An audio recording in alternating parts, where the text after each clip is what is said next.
Alright, welcome back guys to a new video here on my channel.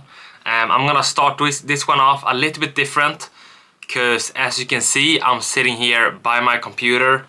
I am gonna show you guys a few things about my engine build because I built my engine last winter, so it's little more than a year ago, and I did record a few things of it, but it wasn't great and it was in Swedish and I wasn't satisfied with it at all. So I'm actually gonna show you guys here on the screen and I'm gonna talk about my engine. So we'll get into it straight away. So first off, it's a BMW 2.8 liter aluminum block, but with steel sleeves. So one thing you usually do with these engines is, as you can see in the video here, I have drilled out all of the holes for the head studs. I've drilled them out to 12.5 millimeters holes, and I have threaded them up. I've tapped them, and so they now have threads in them. And I'm installing these thread inserts. So it's steel threads instead of the aluminum threads, because in a block like this, it's super easy that the threads inside of the block actually rips out when you run more boost. So steel threads are going in. That is a super good upgrade for these blocks. So that is definitely something to do. You drill them out, you tap them, and then install these inserts. Threads. Here you can see I've tapped all of the holes, and it's super convenient, all of them like this. And then ARP bolts, obviously, because it's awesome. And yeah, so the block is gonna handle way more power with the head studs and the inserts like that. Next up is a super important upgrade for the oil pump. So I'm gonna show you here. I've done a few mods on this oil pump here. First of all, as you can see, this gear is a completely new gear. The whole pump is new. So I bought a modded pump with billet cover, a thicker axle in the shaft. The pump shaft is way thicker and more durable. I have the 4 M6 bolts here instead of one M8 nut. So this nut that's originally here is it's very easy for that to thread out, and actually the whole gear is gonna fly away. So that's not good. You will lose all oil pressure and yeah, blow up your engine. So this is a very good upgrade. A new chain, which is always good. And then you can see down here, this is actually a S50, I think it's a S54 oil pump tensioner. So this tensioner here is not here originally. So I've actually drilled and tapped 2 holes here for the tensioner. When you order this, you get a template, so you know where to drill and how deep to drill and what threads you need to tap them. So that is awesome, very good upgrade, because this chain here, if you don't have this tensioner, this chain can start to be very loose, and when it slacks like this, it causes vibrations, and the shaft inside of the pump can actually break off. So that is not that good. So definitely almost a must-do upgrade on these engines. So yeah, very good upgrades. You can see here it put tensions on the chain, and here we can go back here. It might be a little bit hard to see, but this is a brand new oil pump. It is a billet cover here. I don't know how well you can see that, but it is a billet cover, and everything inside the pump is brand new. Thicker shaft, like I said, and yeah, everything is upgraded. So I wanted to have a bulletproof oil pump, because that is one of the weakest points on these engines. So that's very good that I have that. And then yeah, I put the block back together with new pistons and new rods. So they are, yeah, it's forged pistons, forged rods, and these will handle, this block will probably handle about 900 horsepower. And here you can see I put the block together. So I have measured all of the, well, first of all, before I even even did any work at all on my block, I measured the cylinders, and they were, I measured them in two ways. So I measured out of round, which is if they're still round or if they're a little bit oval, and that checked out good, so that's no problem. And then I checked taper, so if the cylinders are tapered like this, it's usually, yeah, probably like that. So, and that was also completely fine. So this block, well, this whole engine has actually only gone, it's been only running for, I think it's 80,000 kilometers. So it's a very fresh block. So when I measured all of it, all of the specs, all of the measurements are inside of the fabrication specs.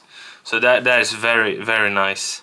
So this block is super fresh, so I didn't even have to machine it or anything. It's within the specs. I did hone the cylinders, because that's always good with new piston rings.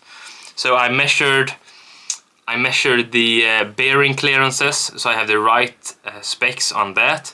Everything checked out. And then I measured and grinded my piston ring gap. So all of the piston ring gaps, I don't have all the measurements in my head right now, but they are within specs and they are completely good to go. So that's awesome. And also put all of the rings in the right order. Like the gap needs to face different directions and stuff like that. But everything is done, and this block is hopefully bulletproof. We will see, time will tell, but yeah, hopefully it is. So yeah, put it back together here. This is also, I can pause here real quick. So this is where when I put my kit on. So you can see a little bit of the kit here. Looks very good. So I'm very excited about that. Next up is, yeah, the head. So I did everything I could with the head as well. It's completely flat. I've done everything to the head. I grinded the valves to the head. Well, I grinded the valves separately, and then I grinded them to the head, and then I checked for leakage, but all of the valves are completely sealed, so that's good. And also I changed my valve springs and retainers to better things. So better springs, valve seals are also brand new, and billet retainers. So this setup should be able to run like 8,500 RPM or something like that. And if I do want to run higher RPM, which I'm not, that's definitely plenty. But if I do want to upgrade that, you can put double valve springs, but I'm not gonna do that. At least not for a few years. If the engine holds up, we'll see. And next up is, yeah, I put the block and head together. So I have a cut ring head gasket, which basically is a head gasket with loose rings that you place around the cylinders, and they cut into the block and into the head, so it's completely sealed, which is awesome. So I've heard that those are the best option of head gaskets when it comes to these engines especially. You can run them on most engines, I think, but on these engines it's a very good upgrade. I did put new chains everywhere, so from the crank to the cam there's a new chain. All of the tensioners are new, obviously. New water pump. Now, I do not know if I'm gonna be able to use this water pump, because I did actually decide, like you saw in my last video, I did decide on putting the radiator in the back of the car. So I'm not sure if this pump here will be of any use. I might take it off and just use it as a sealant, like seal it with it, and then put a electric pump in the back. We'll see, I'm not sure. What else? Yeah, oil return here in the front cover of the engine. You can see it right there. And yeah, a few things, some bits and pieces are new here. Well, everything is new, so that's awesome. And next up is the cage, I think. Yeah, so, alright. Real quick, before we head to the garage, I just want to explain how I built my cage, because I didn't record that at all, sadly. I know I should have made a video about it, but I didn't. So, anyways, I start off. This is my first cage I've ever built. I've never built a cage, and honestly, I've never really done tube work at all. So I did build a bash bar in the rear on this car when I started drifting it, but that's about it. I haven't done much tube work at all. But yeah, so I started off by looking at YouTube like all the time, like looking at super many videos about how to build a cage. But so I did start off by measuring the main hoop here, where I wanted the main hoop to be, and I built the box. You can't really tell there's a box here, but it is, and also a box in the front here on each side. So I built the boxes, I measured out the main hoop, and I got it in place. Then I started building these front supports here, and measured everything so it's completely symmetrical. And you can see the boxes right here actually. So everything is symmetrical, and I've measured it so many times. So it's I'm very proud of it. And then I added this roof bar right here, which was this part is super easy actually, not gonna lie. And it looks good. I was satisfied with it. I did let's go back here a little bit. I did leave a little bit of space here. I could have made that way tighter. So I actually did put this bar here very close to the A-pillar, but honestly, I love gussets, so I did leave a little bit of room here to add some gussets. Not sure if that is like, I'm not gonna compete with this car, so I'm doing it because I think it looks cool. So I did leave, I could have made it tighter, I did try that, but I want some gussets here, so I did weld in some gussets later on, just because I think it looks awesome. So yeah, that's all done there. And then yeah, I welded the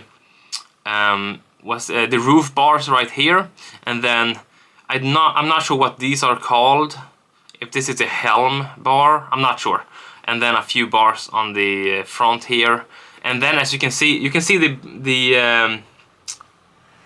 the boxes right here. So I have dropped the cage off of the boxes now, so it stands on the floor, which gives me plenty of room to weld all of the top pipes. As you can see, I now have plenty of room to weld everything from the top here, so it's welded all around the pipes. Very important.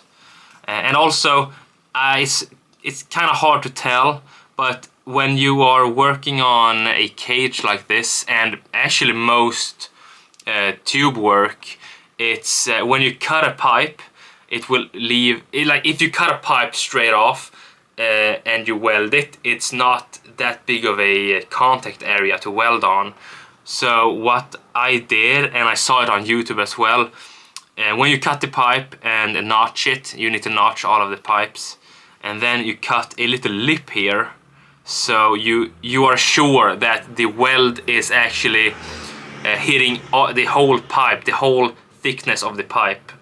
So it's probably fine if you don't do this. The weld will melt through, and like I think it's gonna work anyways. But I saw that this is a great thing to do, so I did that on all of the pipes as well. You can zoomed in there a little bit. It might be hard to see, but there is like an edge here to weld on. So I know for a fact that the whole thickness of the pipe is actually getting welded on. And then yeah, just started putting things together. This is a little bit early. I haven't had pipes here yet, but yeah, so it's taking shape. All right, that's it. That is it. So now, so yeah, I just wanted to explain this real quick because I did make a video about this like a year ago when I built it, but it was in Swedish.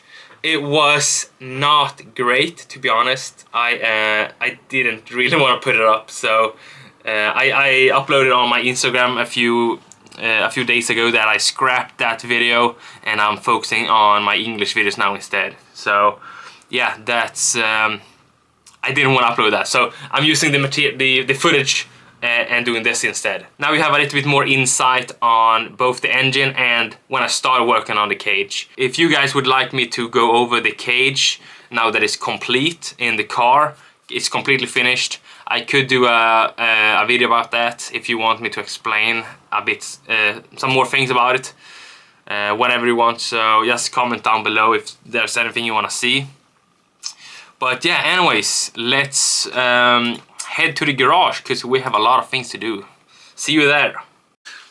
Alright, we are back in the garage, and as you can see here, the car is in pieces and I'm working on it, but you guys are gonna have to wait and see what I'm doing in the next video. So stay tuned for that video, it's gonna be a good one. And yeah, I'll see you then. Bye.